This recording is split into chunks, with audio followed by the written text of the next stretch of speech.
네, 강프로입니다. 자, 삼성전자 보겠습니다. 자, 삼성전자가 오늘 1% 정도 조정을 받고 있죠. 그리고 고가 대비해서 뭐 많이 빠진 건 아니에요. 좀 빠지고 있는데 그런 과정에서 우리가 어떻게 봐야 되는지 그 내용부터 제가 이야기를 드리겠습니다. 자, 그리고 무엇보다 중요한 건 삼성전자를 이용해서 돈을 벌 수 있어야 돼요. 예를 들어서 그런 겁니다. 삼성전자 향으로 볼 수 있는 예를 들어서 뭐 하나 마이크론, 그쵸? 뭐 이런 류의 종목들이에요. 그리고 분야는 좀 다르지만 하나 머티리얼즈, 그쵸? 뭐 최근에 HBM이 각광을 받고 있고 삼성전자가 고가를 돌파한 이유도 HBM에 대한 퀄 테스트에 거의 뭐 통과를 했다 이런 내용이 붙으면서 지금 상승세를 보이고 있는 거잖아요. 이런 과정이랑 비교하기에는 머티리얼즈는 조금 비메모리 쪽이기 때문에 약간 조금 문제가 있을 수 있지만 마이크론 같은 경우에도 거의 뭐 신고가를 만들어 가고 있는 그런 상황이다. 제가 이 얘기를 왜 드리냐면 자, SK 하이닉스가 있고요. 그렇죠?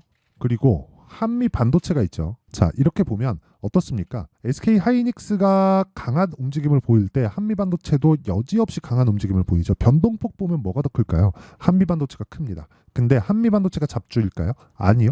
그렇죠. 물론 이익의 규모에 비해서 지금 주가가 과도하게 높아진 점 있습니다. 그런데 주가는 미래 가치를 반영한단 말이에요. 미래에는 지금 올라간 것에 대한 실적치를 채울 수 있어요. 그러면 그 실적치를 채울 때까지 뭐가 발생할까요? 조정이 있을 수 있다. 그런 조정을 지금 받고 있는 거다. 근데 그런 부분은 삼성전자도 마찬가지다. 그렇죠. 그러면 일단 첫 번째 어디까지 조정을 받을 수 있을까? 뭐 22평일까 62평일까? 이런 게 문제가 없다는 거예요. 자, 우선 이거부터 볼게요. 이평선에 대한 의미. 이평선은 어떻게 의미를 갖죠? 평균 가격이죠. 그렇죠. 주가가 움직인 것에 대한 평균 가격이에요. 그러면 주가가 단기간에 많이 올랐으면 20일 평균치가 올라가겠죠. 그렇죠. 거래된 단가가 점점 높아졌다는 거니까. 그럼 평균치가 올라가면 주가가 조금만 빠져서 횡보를 하는 구간을 겪으면 22평은 당연히 올라와서 주가와 22평은 만나게 됩니다. 그렇죠. 그럼 만나서 21평을 이탈할 수도 있고 뭐 수렴한 상태에서 횡보를 할 수도 있지만 여기서 뭐가 발생할까요? 62평도 같이 따라오는 상황이 벌어지겠죠. 왜? 계속해서 저가가 높아지는 평균 가격이 형성이 될 테니까 하루하루 갈수록 뒤에서 약했던 주가들은 빠져나가잖아요. 그럼 평균치가 어떻게 돼요? 높아질 수밖에 없죠. 그러면 그게 우린 뭐라 그래요? 뭐 눌림목이라고도 하고 그쵸? 뭐 기간 조정, 횡보 기간 뭐 이런 식으로 표현하잖아요. 근데 그런 횡보 기간을 지금은 보내야 돼요. 근데 여기서 삼성전자 시세 끝이다. 뭐 그런 댓글이 달리더라고요. 뭐 21년도, 뭐 22년도에 뭐 동학개미가 붙고 나서 뭐 삼성전자가 폭락이 나왔었던 그때가 생각이 난다. 근데 그렇게는 안 나옵니다. 왜 그러냐면 삼성전자의 실적이 지금 좋은 상황이 아니에요. 그런 부분 어디서도 볼 수 있죠. 하이닉스의 실적 볼 수 있죠. 하이닉스도 흑자 전환에는 성공했지만 하이닉스나 삼성전자 같은 기업이 관련 사업 부문, 그쵸? 관련 사업 부문에 대한 내용이 이제 흑자 전환에 성공한 거예요. 그러면 이 흑자 전환에 성공한 내용을 가지고 이제 다 올랐다, 실적 더 안 올라간다 이렇게 될까요? 그러기에는 지금 AI 반도체 쪽으로 투자가 너무 많이 일어나고 AI 반도체에 그 직접적으로 투자를 하고 있는 기업들 있죠. 이름만 대면 알만한 기업들, 뭐 마이크로소프트, 뭐 메타 이런 기업들 있잖아요. 이런 기업들은 23년도 대비해서 24년도에 3배 증설을 하겠다고 이야기를 이미 한 상태예요. 그렇죠? 그러면 AI 반도체에 대한 수요는 24년까지는 늘고 그것에 대한 주가가 먼저 반영한다. 그런 내용을 하이닉스는 이미 어느 정도 그 상당 부분 반영했다. 근데 거기서 하이닉스가 떨어지는 구간에 삼성전자가 그냥 확 뭐 시세를 끝낼까요? 그건 안 나온다는 거예요. 점유율이 그렇죠? 지금 하이닉스가 거의 한 60% 70% 정도 점유율을 차지하고 있잖아요. 근데 지금 퀄 테스트가 통과된 지금 상황에서 보면 삼성전자의 점유율이 높아지면 높아질수록 주가는 미래 가치를 반영하면서 올라가게 되고 하이닉스의 점유율은 조금씩 낮아질 테니까 하이닉스가 떨어지는 구간에서 그렇죠. 지금 하이닉스는 사실 많이 올랐잖아요. 많이 올라 그 과정에서 그 떨어지는 상황이 나올 수도 있고 그 떨어지는 상황에서 삼성전자의 추가 시세가 나오면 그때가 시장에 꼭지가 나오는 거지 지금은 아니라고요. 근데 꼭지가 나오면서 삼성전자는 떨어지고 실적은 좋아지는 상황이 벌어진다고요. 그 이야기를 드리려고 하는 겁니다. 그러려면 지금 우리가 봐야 되는 건 뭐예요? 단기간에 많이 올랐으니까 조정 들어올 수 있다. 조정 들어오는 구간에서 22평은 뜬다. 22평 만나게 되어 있죠. 만나는 구간에서 이탈을 하든 말든 그게 크게 중요한 게 아니라는 겁니다. 그렇죠? 거기서 우리는 뭘 봐야 돼요? 삼성전자는 조정이 들어올 수 있지만 그런 과정에서 하나마이크론 같은 관련주들의 움직임을 보는 게 정말 중요하다고 이야기를 드리는 겁니다.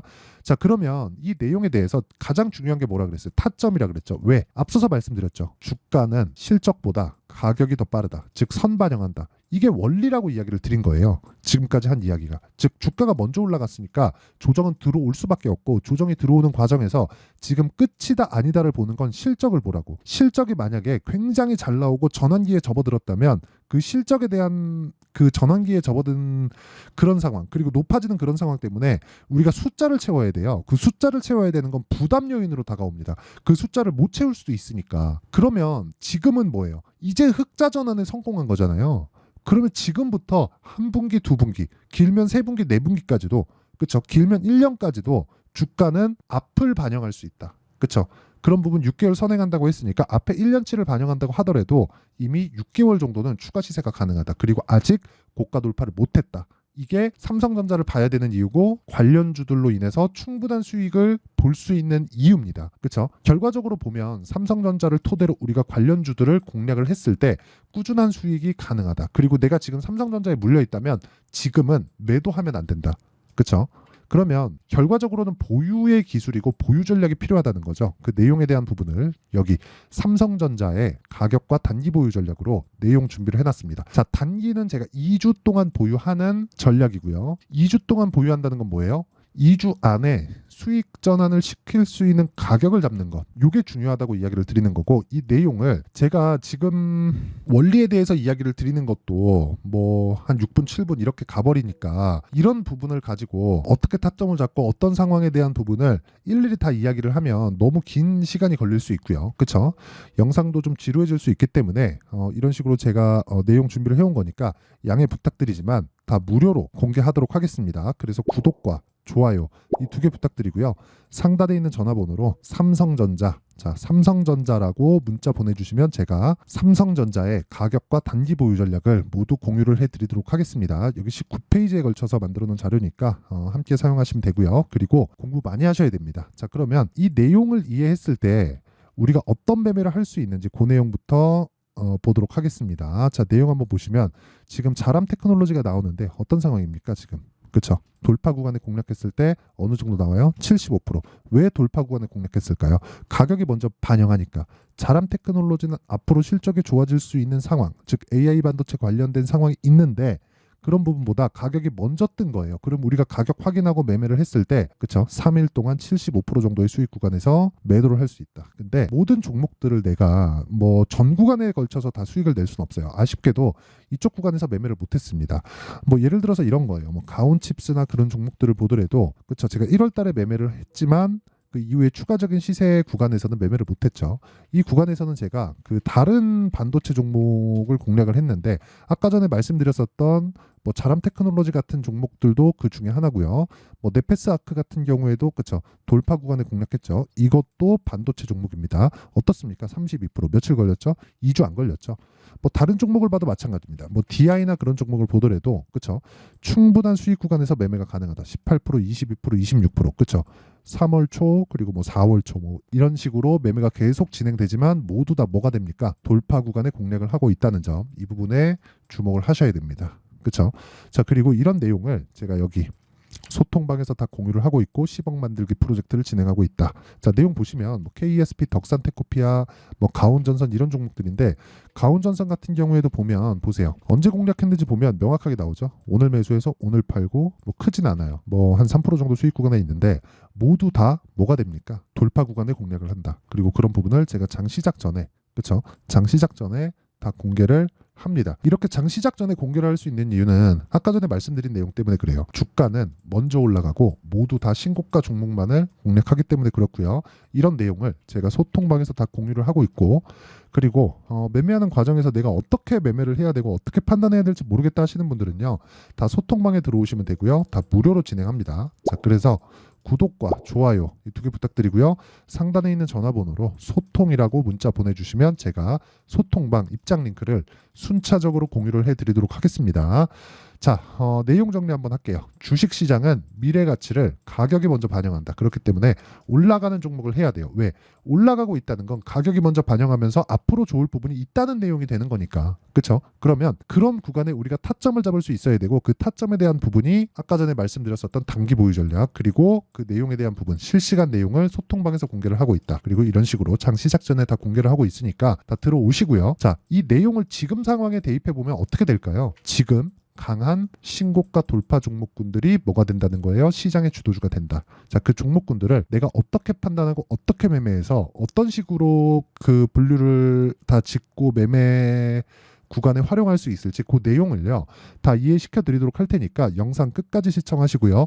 모든 분들이 성공 투자하셨으면 참 좋겠습니다. 자, 24년도가 돼도 여전히 시장은 녹록지 못합니다. 이런 상황이 벌어지는 건 어쩔 수 없습니다. 이런 상황에서도 수익이 나는 종목들의 구조는 변하지 않습니다. 즉 대시세 종목에 대한 구조는 변하지 않는다는 거고, 실제 제가 소통방에서 지속적으로 이야기를 드리고 있는 내용도 대시세 종목이나 시장 주도주를 공략하는 건 철저하게 가격 분석을 하라고 이야기를 드리고, 가격 분석 이후에는 이슈에 대한 파악, 그리고 이슈를 파악하고 나서는 다시 내가 얼마에 매수할지 그 타점에 대한 부분을 지속적으로 언급을 하고 있습니다. 자, 근데 생각해 보세요. 1월 달에 시장이 굉장히 어려웠습니다. 어려운 상황에서의 어떤 종목들이 강했냐 보면 반도체와 그리고 바이오입니다. 자, 실제 여기 보면요. HLB에 제가 실제 매매한 내용을 띄워놓고 보여드리고 있는데, 1월 22일부터 매매를 시작해서 4일 동안 31%의 수익 마감이 됐고요. 그리고 여전히 신고가 종목입니다. 자, 그리고 그 다음 어보브 반도체, 이름을 보시다시피 반도체 종목이죠. 그리고 AI 반도체는 지속적으로 강세를 보이고 있습니다. 이 종목도 신고가를 먼저 달성한 이후에 제가 21%의 단기간에 21%의 큰 수익을 내고 마감이 됐습니다. 다시 재공략을 준비하고 있고, 이런 부분은 소통방에서 다 공유를 해드립니다. 자, 그리고 그 다음 코세스. 자, 코세스 같은 종목도 당연히 그쵸, 신고가 종목이고요. 그리고 반도체 종목입니다. 이 종목도 영업일 기준에서 이틀 동안 대략 한 15%의 수익 마감이 됐습니다.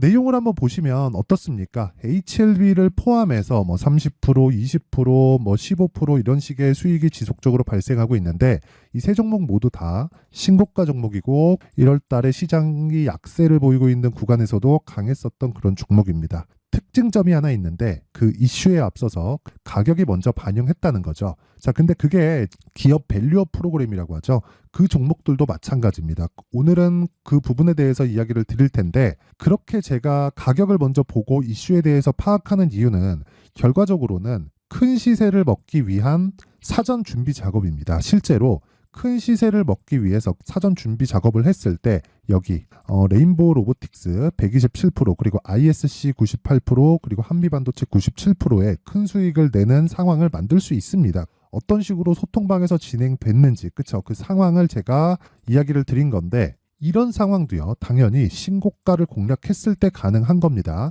자, 그러면 이번에도 마찬가지입니다. 그쵸? 정부 주도의 코리아 디스카운트 해소 방안이 2월 달에 발표를 하고요. 그리고 2월 달에 발표된 내용을 토대로 주가가 움직이는 게 아니라 이미 움직인 내용이 있죠. 실제 이 내용은 크게 중요한 게 아니라는 겁니다. 실제 움직인 내용을 보면, 자, 기아차입니다. 실제로 12월 달에 신고가를 만들어 놓고 정부에서 입김을 불어 넣으니까 순식간에 기아차를 포함해서 현대차 같은 거대 기업들의 주가가 2주도 채 되지 않아서 40% 정도의 큰 시세를 냅니다. 자, 그러면 우리는 어떤 종목을 봐야 될까요? 이슈를 파악해야 되는 것도 맞지만 철저하게 가격에 맞춰서 매매를 해야 되는 게 당연히 중요합니다. 정부가 주도하는 정책 방향이 있겠죠. 그 방향에 맞춰서 우리가 종목을 찾을 필요가 있다. 자, 그럼 답이 나왔습니다. 정부가 주도하는 방향에 맞춰서 제2의 기아차를 찾는 게 지금은 중요하다. 근데 정부 정책의 방향에 맞게 가자. 그랬을 때 앞서서 제가 보여드렸었던 내용인 여기 레인보우 로보틱스 127%, 그리고 ISC 98%, 그리고 한미반도체 97%와 같은 수익을 낼 수 있습니다. 물론 시간에 대한 부분은 최소 2주의 시간이 필요하고요. 그리고 최장 3개월 안에 끝내야 됩니다. 자, 기아차의 시세를 보셨던 것과 같이 2월 달에 정부 정책의 방향이 결정되고요. 바로 3월 달이면 시행입니다. 자, 그러면 우리는 거기에 맞춰서 당연히 종목을 찾아야 되고, 제가 제2의 기아차를 찾아놨습니다. 제가 아까 전에 소통방에서 이야기를 드렸었던 내용 다 공개를 해드렸는데, 그 내용처럼 종목만 받고 싶다 하시는 분들은요, 상단에 있는 제 전화번호로 대시세, 자, 대시세라고 문자를 보내주시면 정부 정책의 방향에 맞는 종목을 모든 분들에게 무료로 공개를 해드리도록 하겠습니다. 자, 제가 원하는 건 채널 성장이 목적입니다. 자, 그래서 구독과 좋아요 꼭 좀 부탁드리고요. 모든 분들이 정부 정책에 맞는 방향으로 매매를 이어가서 큰 수익 보셨으면 좋겠습니다.